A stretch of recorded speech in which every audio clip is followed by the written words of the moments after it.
50% से ज्यादा vital level के अचीवर। क्या ये संभव है? दो चीज है, या तो हम इस अभियान को ज्यादा रुचि नहीं ले रहे, क्योंकि दो शब्द कहे जाते हैं, या तो कोई काम आपको करना नहीं आता या आप उसको करना नहीं चाहते। इसके अलावा तीसरा कोई विकल्प नहीं होता भाई। या तो आप उस काम को करना नहीं चाहते या आपसे करना नहीं आता। करना नहीं आता तो सीखा जा सकता है, करना नहीं चाहते तो उसका फिर कोई विकल्प नहीं। तो अगर करना चाहते हैं तो ये ग्रोथ इससे कई गुना ज्यादा आ सकती है। जो हमारे सीनियर साथी बैठे हैं यहाँ विदोरों में, इनसे पूछो जब आप इस अभियान में आए थे तो महीने की कितनी ज्वाइनिंग होती थी? एक आदमी कितनी कितनी कराता था? जयसवाल साहब, जब आप इस अभियान में आए थे बैठे बैठे एक महीने में कितनी ज्वाइनिंग करा देता था? 20-25, ये कम से कम है। अब एक आदमी अगर इस महीने इस अभियान में शामिल हुआ और उसने एक महीने में 25 ज्वाइनिंग करा दी, कितने % ग्रोथ हुई? 2500%। यहाँ तो 100% की बात चल रही। और जब 2500 नीचे होगी तो ऊपर 50% से ज्यादा, 25% से ज्यादा क्यों नहीं होगी? तो सबसे पहले तो इस अभियान की परिभाषा को समझें कि डेप्थ में काम करने का सिस्टम है। हम क्या साइडों में भागते रहते हैं? पेड़ को जड़ में पानी दो तो जल्दी बड़ा होता है, साइडों में कितने छिड़कते रहो आप? उसकी टहनी पकड़ के आप पानी में ही डुबा के रखो, कोई फर्क नहीं पड़ता उस पेड़ को। उसकी जड़ में पानी जाना चाहिए। और जो लोग इस चीज को जान रहे हैं वो हर महीने ग्रोथ भी कर रहे हैं। अब ग्रोथ की आवश्यकता क्यों है, आज थोड़ा सा प्रैक्टिकल समझते हैं तो ताकि आपको बड़ा आसानी हो जाएगी। ये बच्चे को भेजो ताकि थोड़ा आपको प्रैक्टिकल पता लग जाए। आ जाओ।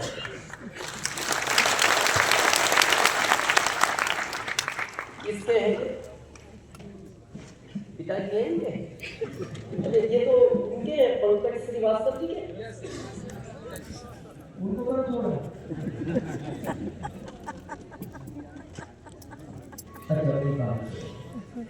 अब वो नहीं है तो उनसे पूछते वो इनको क्यों लाए इस दुनिया में।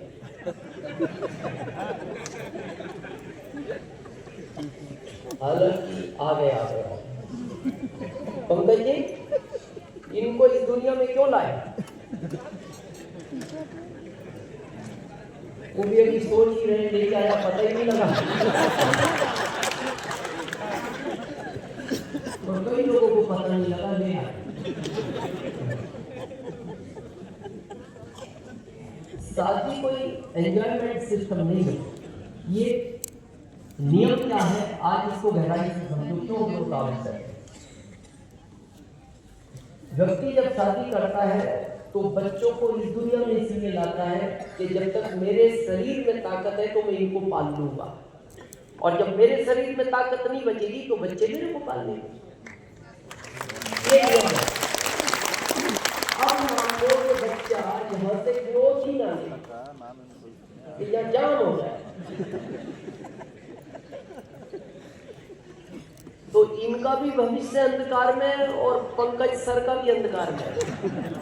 दोनों का अंधकार में। क्यों अंधकार में? ये सोचेंगे पिताजी बूढ़े होते जा रहे हैं, मेरे को पालेगा कौन? और वो सोचेंगे मैं बूढ़ा होता जा रहा हूं, ये बड़ा नहीं हो रहा, बाद में मेरे को कौन पालेगा? दोनों का भविष्य अंधकार में। ये बच्चे चाहे हर महीने इतने ही बढ़े, लेकिन ये बढ़ने चाहिए तो ही दोनों का भविष्य सुरक्षित है। बैठे जो तो समझ में आ गया ग्रोथ क्यों होना जरूरी है, ताकि आपका भी भविष्य सुरक्षित रहे। और जो अभियान 7 पीढ़ियों के लिए बना है, आपकी 7 पीढ़ियों का भविष्य भी सुरक्षित रहे।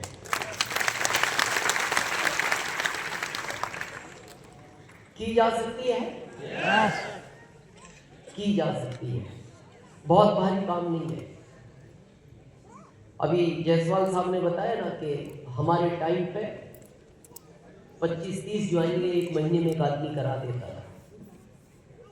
और फिर हम आपको कहें, अभी जैसा धर्मेंद्र सर ने कहा कि आज पूरा अपने आप से प्रश्न पूछना, कल ये संकल्प दोहराना है हम सबको, यहाँ से क्या लेकर जा रहे हैं। हर चीज का एक पीक टाइम होता है जिसको हम सीजन बोलते हैं। डायरेक्ट सेलिंग मेथड का, आरसीएम अभियान का ये 5 साल सीजन है, 26, 27, 28, 29, 30। इसमें जिसने सीरियस कर लिया तो जीवन सफल है, नहीं तो आने वाली पीढ़ियां माफ नहीं कर पाएंगी।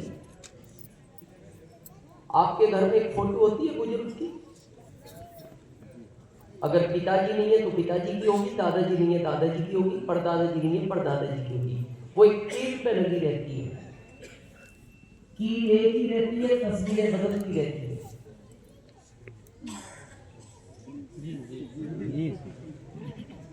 अगर आपसे अभी पूछा जाए आपके दादाजी के पिताजी का नाम बताओ, 80% लोगों को नहीं पता। जबकि सोचो वो नहीं होते तो आप नहीं होते, जिनकी वजह से उनका नाम क्यों भूल गए, क्योंकि वो जिंदगी में ऐसा कुछ करके नहीं गए। आप देखना, परदादाजी इस दुनिया से जाते हैं तो उनकी तस्वीर लग जाती है, पहली तस्वीर हटा के। दादाजी गए तो परदादाजी को हटा दिया जाता है, उसी के पे दादाजी आ जाते हैं। दादाजी के जाते फिर पिताजी गए तो दादाजी को हटा के वहां पिताजी आ जाएंगे। फिर आप जाओगे तो पिताजी हटा के उसी कील पे आप आ जाओगे, कील एक ही रहेगी। लेकिन इस आरसीएम में वो ताकत है, अगर आप चाहो तो सारी तस्वीरें बदल जाएगी, लेकिन आपकी तस्वीर हमेशा लगी रहेगी। कोई भी आए, एक ही संदेश जाएगा कि आप जो इस दुनिया का आनंद ले रहे हो, ये वही वाले दादाजी हैं जो आरसीएम कर गए थे।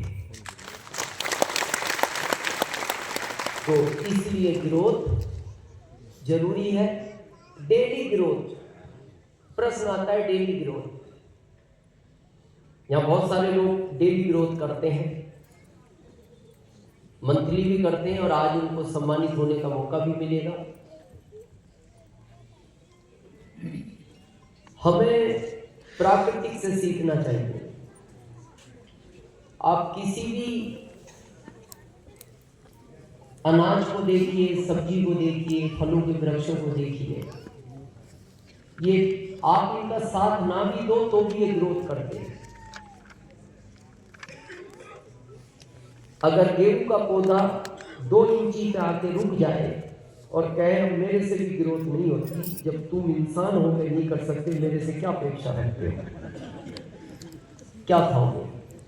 सब्जी भी कहते हैं मैं भी 3 इंची से आगे नहीं बढ़ती, फल भी मना करते हैं।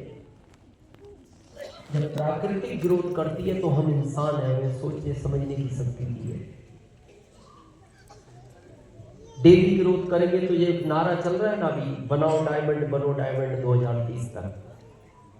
इनको कोई नहीं रोक सकता जो डेली ग्रोथ पर काम करेंगे। नए वाइटल की हमने बात कर दी कि डेप्थ को पकड़ो, जितना डेप्थ को मजबूत करोगे, जितना नीचे काम करोगे। और इस अभियान में थोड़ा सा बार बार कहा जाता है, अपने लेवल का नहीं सोचना आपका क्या आएगा।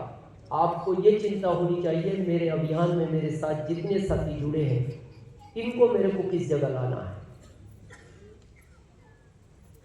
क्योंकि दुनिया में बहुत कम काम ऐसे हैं दूसरों के लिए मांगो आपको मिलता है,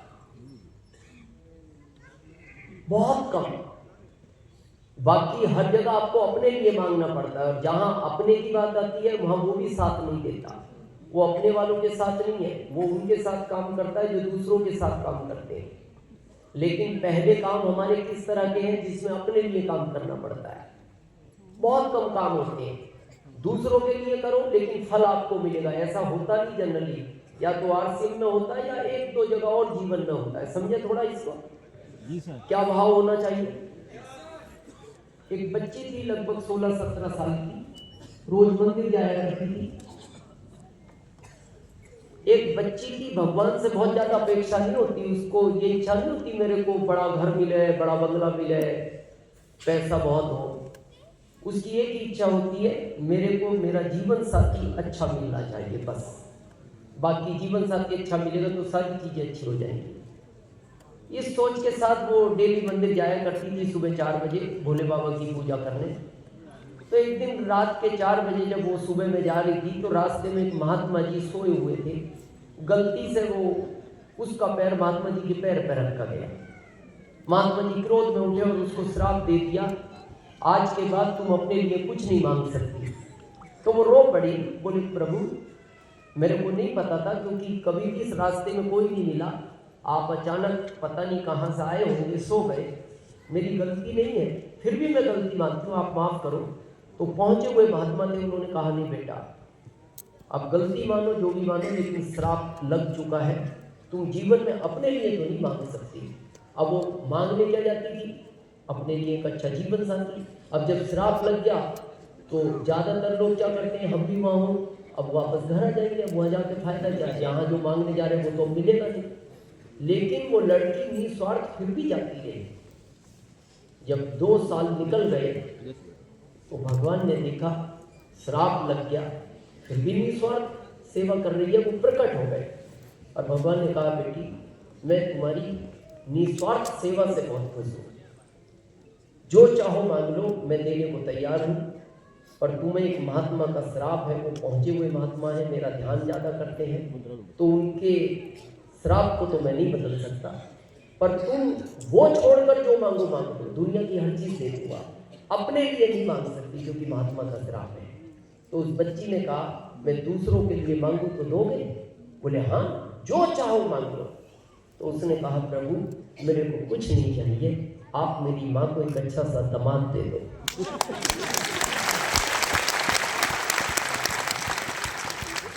किसका काम हुआ?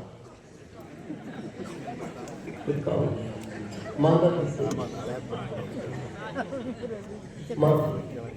बस इस अभियान में आप नीचे वालों के लिए वाइटल पर काम करते जाओ, उनको लेवल दिलाते जाओ, उनके लिए ही मांगते जाओ, आपको आपका सोचने की आवश्यकता नहीं।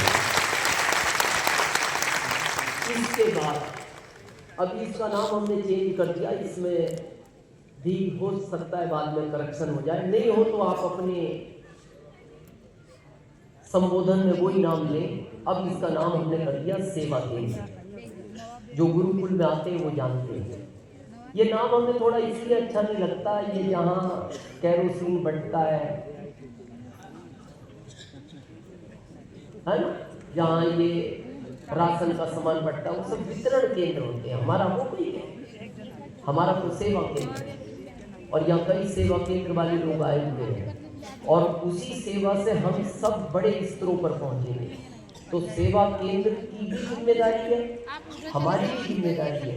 बहुत लोग बहुत कोशिश करते हैं जल्दी से सेवा केंद्र खुल जाए। सेवा केंद्र खुलवाना बहुत बड़ी बात नहीं है, उस सेवा केंद्र को चलाना वो सबसे बड़ी बात है। तो आप सारे सीनियरों से निवेदन है, जिन्होंने जितने भी खुलवाए हैं अपने सेवा केंद्रों को अच्छा करें, खुलवाएं तो जिम्मेदारी ले कि आपका कोई साथ नहीं देगा, मैं इस सेवा केंद्र को चलाऊंगा। और सेवा केंद्र कितना अच्छा होगा हम आपको गारंटी देते हैं, आपके अभियान में 150-25 नहीं 1000% से ज्यादा की ग्रोथ आ सकती है। यहाँ मुरारी जी है, मुरारी जी खड़े होंगे एक बार। साहबगंज जौनपुर का एक डिस्ट्रिक्ट है, वहाँ ये सेवा केंद्र चलाते हैं और जितना बड़ा इनका सेवा केंद्र है, अभी यूपी में इतना बड़ा सेवा केंद्र नहीं है, इतना बड़ा सेवा केंद्र नहीं है। और इनकी कोशिश रहती है कि मैं अच्छी से अच्छी सेवा दूँ। साहबगंज बहुत छोटी जगह है, लेकिन अब सब लोगों ने अपना फोकस उस शहर में कर लिया कि अच्छा सेवा केंद्र खुल जाए तो सबकी ग्रोथ हो जाएगी। अभी 1 हफ्ते पहले मुरारी जी हम झारखंड जा रहे थे गाजीपुर का प्रोग्राम करके 27 तारीख को, 28 को धनबाद थे। तो एक ही हमें सेवा केंद्र पे वाराणसी के ले गए, शिवम नाम है, बैठी मरा 450 स्क्वायर फीट में है और भारत के टॉप 10 में रहता है। इसमें स्क्वायर फीट कितना है? 450।